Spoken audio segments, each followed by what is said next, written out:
Bom, então vamos lá, pessoal. Você viu aí na prática, um, ao vivo, um exemplo de teste, né, de erro de gravação que eu deixei aparecer aí para que você continuasse acompanhando a nossa aula e já visse na prática essa questão do erro de gravação. E nós falamos aqui sobre internet, vamos continuar falando um pouco sobre internet, porque é um dos temas principais, é um dos fundamentos principais do trabalho do conteudista e do videoaulista.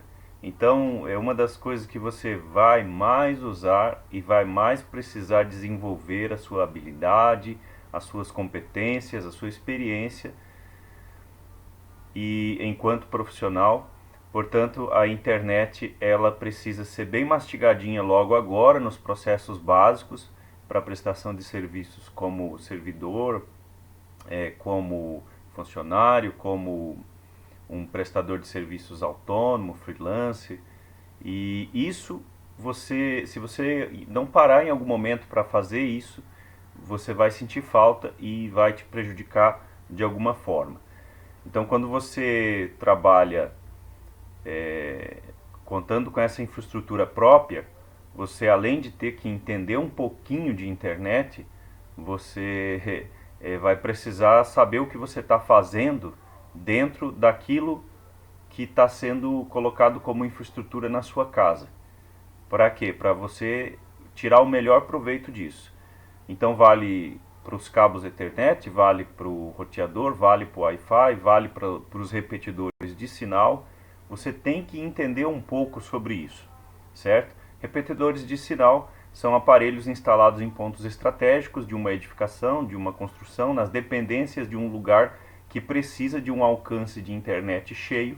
Então você vai instalando os repetidores de sinal para que ele busque o sinal do roteador, do Wi-Fi, e distribua melhor, alcance 5 metros a mais, alcance 15 metros a mais, depende do aparelho. Com relação ao setup, mesma coisa que foi dito anteriormente, porém agora na estrutura própria você tem que se virar nos 30, você tem que construir o seu setup. E aí, pessoal, é livre, tá? É livre.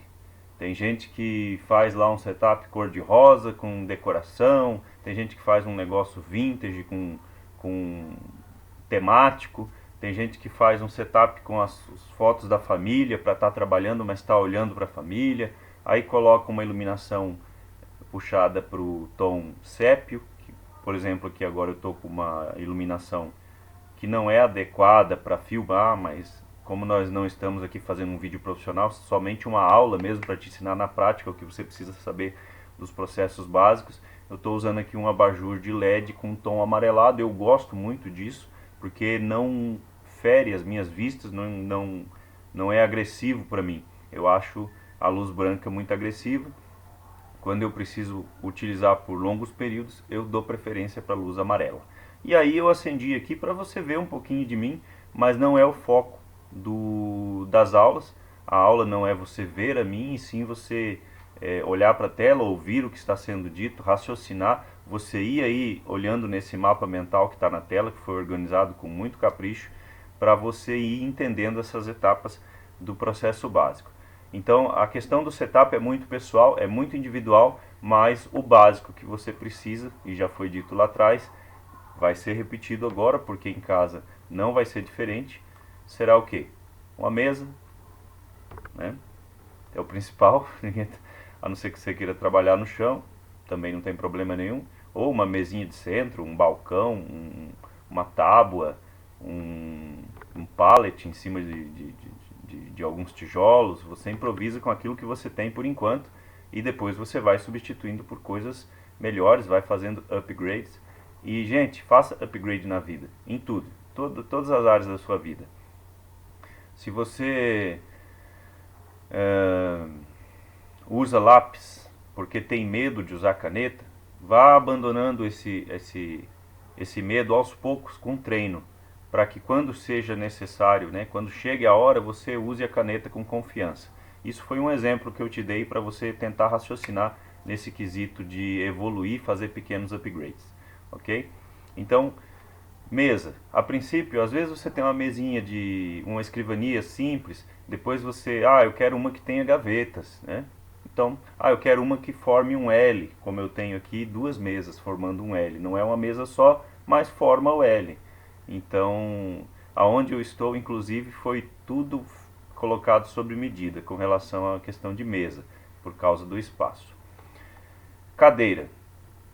Então, o setup você vai precisar basicamente mesa, cadeira e computador. Eu estou falando de cada um que é para falar aquilo que necessita ser dito a respeito de cada um com um pouquinho mais de ênfase já agora, para não deixar escapar. Então, a mesa ela tem que ser uma mesa que suporte peso quando você for acrescentando alguma coisa ao seu setup e a mesa não aguentar peso, então você vai ter que trocar por uma mesa mais robusta. Agora, normalmente, é claro que você não vai encher de peso desnecessário ali na sua mesa, tá? Uma mesa que de repente você possa fazer um furo para colocar um braço robótico, como eu tenho aqui espalhado 3 braços robóticos, que servem para dar dinamicidade para suas telas, para o seu material, para o seu notebook. Então você precisa fazer um furo, alguma coisa, pega uma mesa aí de aglomerado, de MDF, uma mesa de escritório básica. Não vai pegar aquela mesa de mogno, né, de cedro, lá que pertenceu ao seu avô para fazer um setup e depois você precisa fazer um furo, colocar um parafuso e não consegue, não tem nem cabimento você fazer um furo numa mesa dessa. Então, estuda um pouco, raciocina, põe na ponta do lápis o que você pode, o que você não pode, até porque para você não gastar mais numa mesa de luxo, né, de uma forma desnecessária e comprar um computador muito básico, muito simples. Gasta no seu computador e coloque uma mesa mais básica. Então atenda às prioridades, que dê prioridade para o equipamento de informática. Ok? Se você tiver que usar uma mesa um pouco mais inferior, não se esqueça que o seu produto vai depender do seu material de informática, já que você quer viver de videoaulas, já que você quer viver de conteúdo, já que você quer viver de produção de apostilas, de e-books, de infoprodutos, você vai precisar, é claro, de uma boa escrivania para você se apoiar, para você escrever, fazer seus rascunhos, seus projetos, mas essa questão de tomar muito cuidado na escolha das mesas, ela é muito importante para você. Eu escolhi uma mesa lá básica e tal, vai me suprir por um tempo, mas o cupim está tomando conta, está comendo ela. Então você tem que passar a vassoura todo dia para recolher aquele farelo de cupim, aquela coisa. Então às vezes não compensa, joga aquela mesa fora, taca fogo nela, coloca um rack ali de eucalipto bruto que você pegou lá na transportadora que o pessoal te deu lá, põe 3 tijolos de um lado, 3 tijolos do outro, monta o seu computador em cima, joga um paninho ali, um papel de mesa, né? Ao invés de, é que eu esqueci a palavra agora, um forro de mesa ali, alguma coisa assim, para proteger aquele ali, ficar mais organizadinho, e usa temporariamente aquilo ali, depois você até troca. Inclusive, pessoal, é um conceito, tá? Tem pessoas que são extremamente ricas, têm muita condição e o setup delas é extremamente simples, é extremamente barato. Então é um conceito, é uma opinião, depende da necessidade, vai de cada um. Porém, você tem que pensar com estratégia.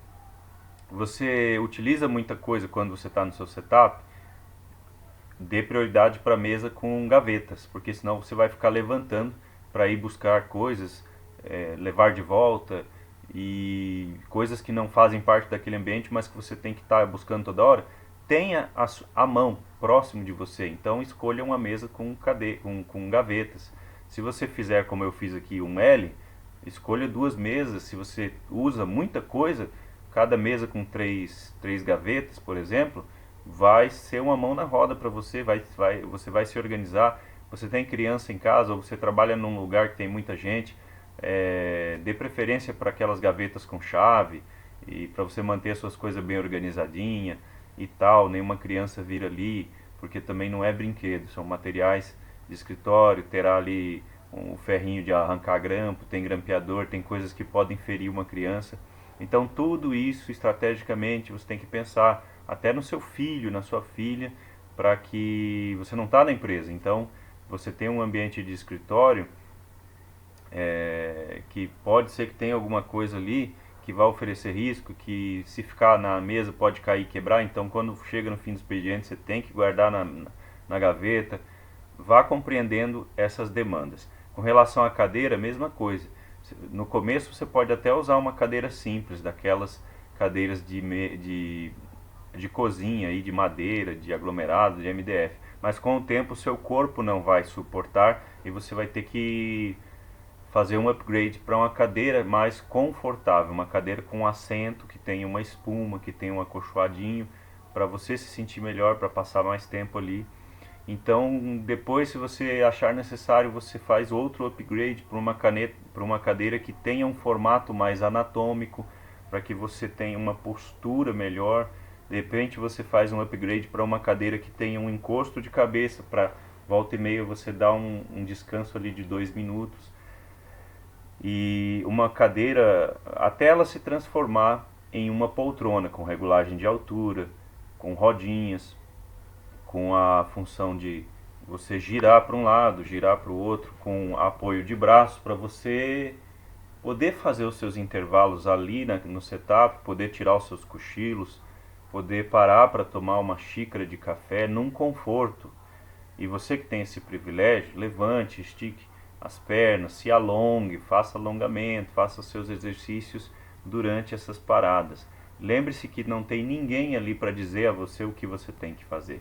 Então, com relação à cadeira, eu quero ser muito enfático no quesito de que a cadeira ela vai dar suporte a você.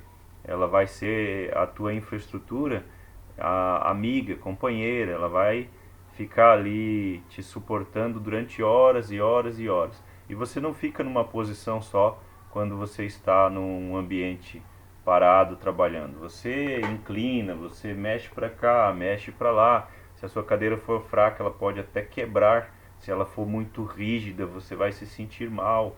Vai entrar uma exaustão aí no negócio. Então você vai ter que ter na gaveta aí, ao invés de ter coisas boas, você vai ter que andar com um Dorflex, com um Torcilax na gaveta. Então invista numa poltrona.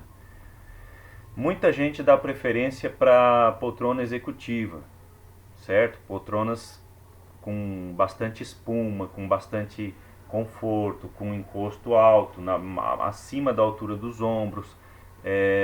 Nem que seja uma poltrona usada e depois você pegue uma melhor, como por exemplo eu tenho aqui uma usada, mas é a melhor que eu já tive até hoje, se for comparada com as outras que eu já tive, assim, comprado com o meu bolso, com o meu dinheiro, porque eu já utilizei uma poltrona muito melhor que a instituição, né, acabou fornecendo, e depois eu mandei buscar uma outra poltrona maior, mais confortável, só que usadinha, velhinha.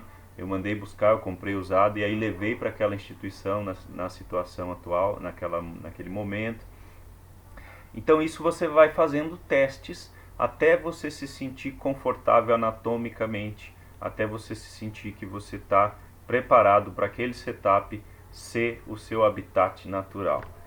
Então, mesa e cadeira, atenção para isso, porque o seu setup vai ser baseado nesses dois, nesse periférico, nesses itens que foram citados e também no seu computador. Agora chegamos aqui na estrela principal do seu setup. O computador, que também é algo muito pessoal e também pode ser melhorado, você pode receber uma substituição, volta e meia você comprar um computador melhor, ou no caso que foi já dito anteriormente, se você optou por um microcomputador com placa on-board. O que é on-board? On-board é aquela que é configurável, você pode tirar as peças básicas e ir comprando peças melhores e acoplando no lugar daquelas peças que você tirou.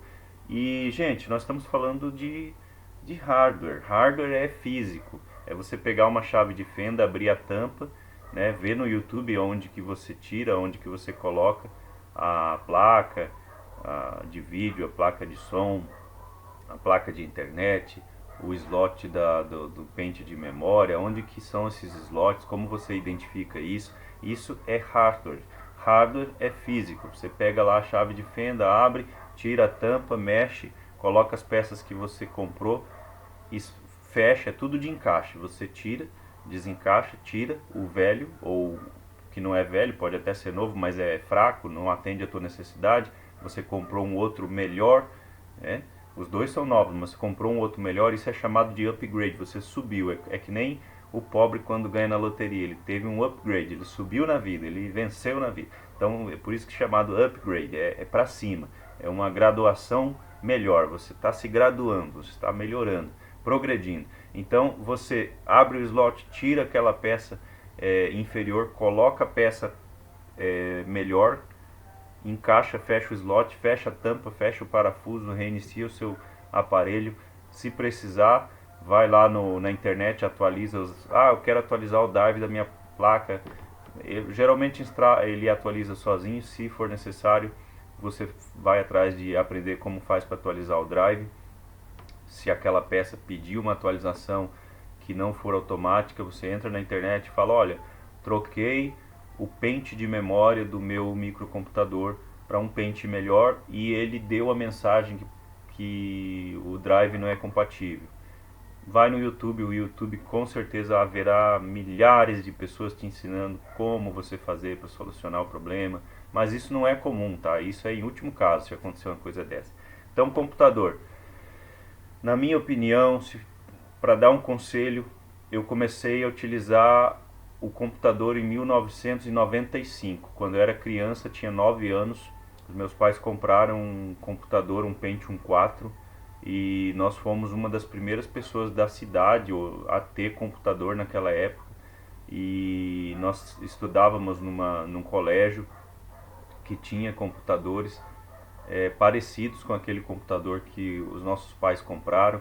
Com isso não estou dizendo que nós éramos ricos, não, nós não éramos ricos, mas os meus pais entendiam a importância de adquirir aquele material naquela época que nós éramos crianças, que nós estávamos começando, que nós estávamos na fase da educação, e eles se sacrificaram muito para comprar um Pentium 4, que foi o primeiro computador que nós tivemos com o Word 95.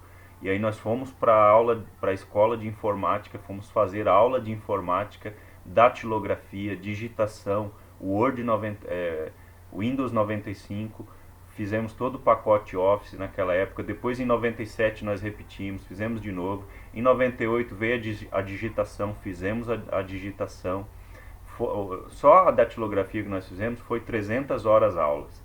E hoje a gente digita assim, impressionante, mudou as nossas vidas. Hoje nós enxergamos que isso faz toda a diferença em tudo que a gente faz. Essa questão da datilografia que nós fizemos quando éramos criança lá em 1997, e não foi qualquer coisa, tá, gente? Era quase um ano de curso da datilografia. Colocava o paninho por cima da mão, ia fazendo os exercícios, até que hoje em dia a gente digita e falta quebrar o teclado de tanta loucura que é automático demais.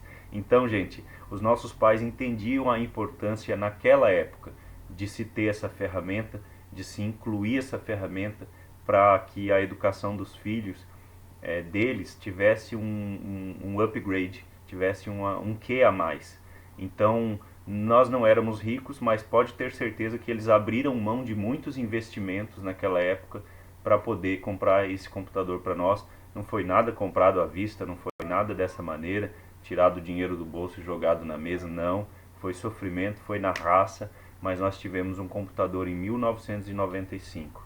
E isso eu falo até com um certo uma gratidão muito forte no meu coração, porque nós tivemos essa experiência. Já nos primeiros dias eu desmontei o computador todinho, olhei todo por dentro do computador. Eu tinha 9 anos, montei de volta para não estragar nada, e fiquei muito curioso com aquilo. Nós tínhamos internet discada, tinha que entrar na internet só aos fins de semana, porque pagava um pulso apenas, ou após a meia-noite. Geralmente nossos pais não permitiam que nós entrássemos na internet tarde da noite, mas se nós quiséssemos fazer alguma pesquisa de urgência, eles permitiam que nós ficássemos acordados após a meia-noite com supervisão, e nós ficávamos o tempo necessário. Lembrando que até às 6 da manhã era cobrado apenas um pulso. A internet era discada e, portanto, era feita por telefone. era uma coisa assim super diferente do que é hoje. Anos depois nós tivemos contato com a ADSL, que foi uma internet que revolucionou o mundo. E então eu sou muito grato por isso, e bem por isso eu tenho propriedade para falar, eu tenho até um pouco de autoridade para dizer a você: invista no conhecimento de hardware.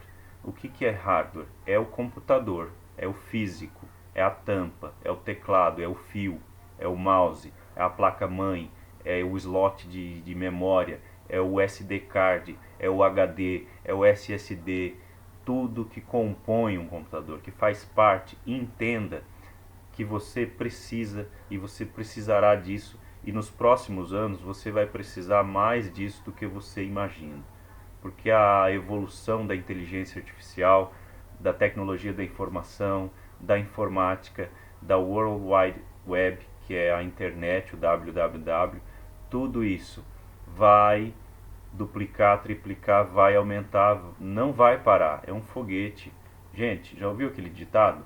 Foguete não tem ré, não volta, é só para cima e para frente. Ele nunca, o foguete não vai para baixo, é para cima e para frente. Então é o tempo todo. E a velocidade do foguete?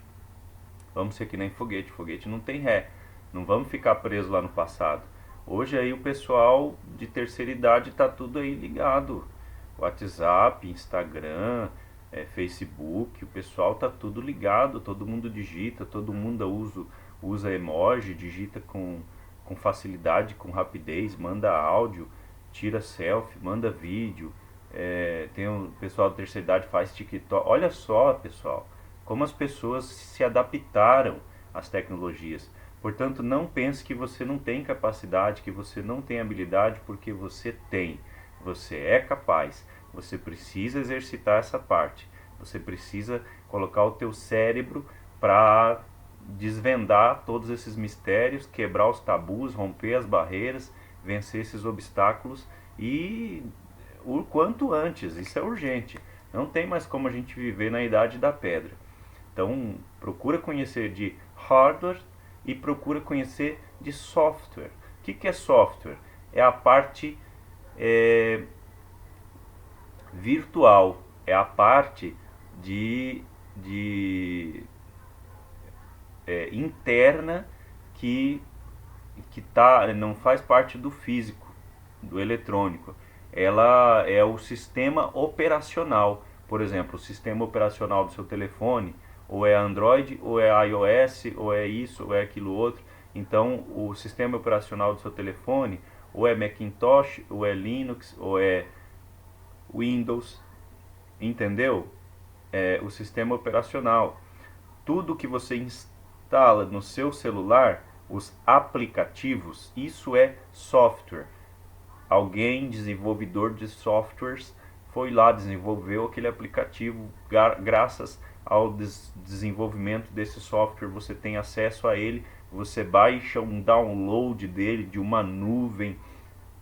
É tudo muito louco, eu sei, mas hoje a gente já entende muito mais a respeito disso. Como é que eu vou baixar da nuvem, gente? Como assim nuvem, né? Até a Dilma não entendeu o que era isso na época. Bom, mas é a Dilma, né? Então, é... então hoje é muito comum falar de pendrive, de SD card, né? De cartão de memória. Por que é comum? Porque você teve que passar por essa fase de entender isso. E se você não se esforçou, você levou alguns anos, mas você acabou entendendo. Então, ou você se esforça, ou você não se esforça e fica atrasado, certo? A parte do computador, se eu puder te aconselhar, dê preferência para microcomputador, não para notebook. Dê preferência para ir na loja, conversar com o vendedor, falar: olha, eu quero um computador para trabalhar com videoaulas, eu quero uma placa de vídeo boa, eu quero uma placa de áudio boa, eu quero uma placa de internet boa, eu quero um computador que seja configurável caso eu tenha mais dinheiro para investir nele depois. Então, o dinheiro que eu tenho hoje, tenta encaixar aí um computador configurável, que é o onboard. Onboard é a placa-mão, a offboard é a placa-mãe que é configurável, ela funciona como Lego, certo? Nós já falamos disso, estou recapitulando. Vá com o vendedor, compra esse computador, leva para sua casa, instala. Se precisar da ajuda de um técnico, peça ajuda, contrate a ajuda de um técnico. Ele vai lá na sua casa por R$ 100, por R$ 150, ele vai fazer o cabeamento, a instalação, vai te explicar o básico e toca a ficha, mete a cara, ok? Com o passar do tempo, se você puder fazer os upgrades, faça. Não há limite, a não ser o da placa-mãe.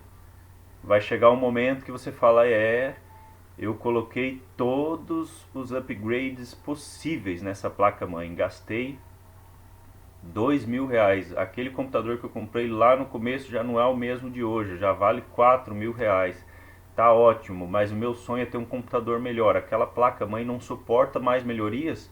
Então, meu amigo, você vai começar do zero comprando um computador que tem uma placa-mãe melhor que aquele que ficou depois de todas as melhorias. E aí você vai começar do zero, só que você já vai estar com um computador melhor. Isso são os upgrades da vida. Se você quiser passar por isso, você vai ter que compreender um pouquinho do beabá. Vai ter que ter leitura, vai ter que ter especulação, vai ter que ser uma pessoa que pergunta muito e que presta muita atenção nas coisas. Então não dorme de touca, não durma no ponto, se informe com relação a essas coisas.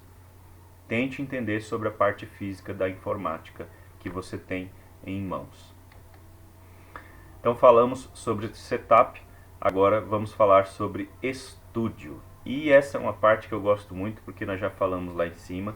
Eu vou falar dessa vez um pouco mais rápido. Nós já falamos da parte de estúdio quando você trabalha no formato seletista e aproveita dos estúdios fornecidos pelo patrimônio que a instituição oferece, a infraestrutura que ela te dá. Mas agora nós vamos falar de estúdio caseiro. Então já é outro departamento, porém é a mesma coisa. Por que é outro departamento? Porque aqui faça você mesmo, entendeu? Quer que alguém venha montar na sua casa? Poxa, é difícil. Eu quase não conheço alguém que pague uma equipe para ir na casa da pessoa montar um estúdio. A não ser que a pessoa seja abastada financeiramente, tenha bastante dinheiro. É muito difícil hoje em dia encontrar alguém que pague uma equipe para vir montar um estúdio na sua casa. Então faça você mesmo. Entra na onda dos vídeos tutoriais aí do YouTube, entra na onda dos canais de makers. O que é makers? Se fosse traduzir ao pé da letra a palavra, ao pé da letra de makers seria fazedores, ou construidores, né? É meio estranho, mas seria isso. Maker em inglês é fazer, ok? E maker é um fazedor, é um construidor. Eu sou maker, meu irmão. É eu que faço os móveis que tem na minha casa, eu construo tudo rústico, sou maker. Então, nos YouTube aí, nos vídeos tutoriais do YouTube, existe muito canal que é nesse sentido de maker. Você já deve ter visto certamente aí casais que trabalham juntos, fazendo a reforma da casa juntos, né, trabalhando ali em equipe e tal. Então você já deve ter visto makers em ação. Faça você mesmo. Eu comprei essa tinta aqui, essa tinta é baratinha, bem melhor do que mandar o pintor, porque nós não tínhamos dinheiro para fazer. Então nós optamos por comprar essa tinta e fazer nós mesmos. E no final das contas saiu metade da metade do valor. Então aí a pessoa grava um vídeo de como fazer, vai lá na internet, mostra, toda entusiasmada, né, incentivando você a fazer o mesmo. Aí ela dá as dicas, mostra o nome das tintas, aonde ela comprou, qual é a tonalidade, qual é o tipo da tinta. Isso é conhecer, é meter a cara, é ser curioso, é ser investigador. É a mesma coisa que eu falei com relação à informática que você vai ter na sua casa, os seus materiais. Vai atrás, não fica nessa de eu não sei, eu não conheço, eu não quero saber, eu pago o técnico para vir. Se você ficar nessa, você sempre vai gastar muito dinheiro. Então aprenda sobre o que você está fazendo, se transforme em um maker, seja mais independente, até porque nós estamos falando aqui de um curso que está te jogando para o lado da independência, da autopromoção, da questão de você ser uma pessoa mais proativa ainda, né? Então tudo isso você vai ter que ser caprichado. Nós dispendiamos bastante tempo nessa questão da informática e agora nós vamos entrar na área do estúdio. Mas eu creio que nós fechamos bem essa questão do assunto informática, infraestrutura predial seletista, de informática de instituição, infraestrutura predial da tua casa, do teu lar, e informática por conta própria da tua casa, dos teus recursos financeiros. Então agora nós vamos falar sobre estúdios, mas nós vamos fazer aquela pausa, é o fim da quarta aula e nós nos vemos na quinta aula, quando nós vamos então falar tranquilamente sobre estúdios. Nos vemos lá na quinta aula. Um grande abraço, vai aparecer aí na tela a quinta aula. Se ela não apareceu ainda é porque eu estou confeccionando, mas provavelmente ela vai aparecer no fim desta tela. Abraço, Professor Mac por aqui, se inscreva no canal, ative as notificações e até a quinta aula.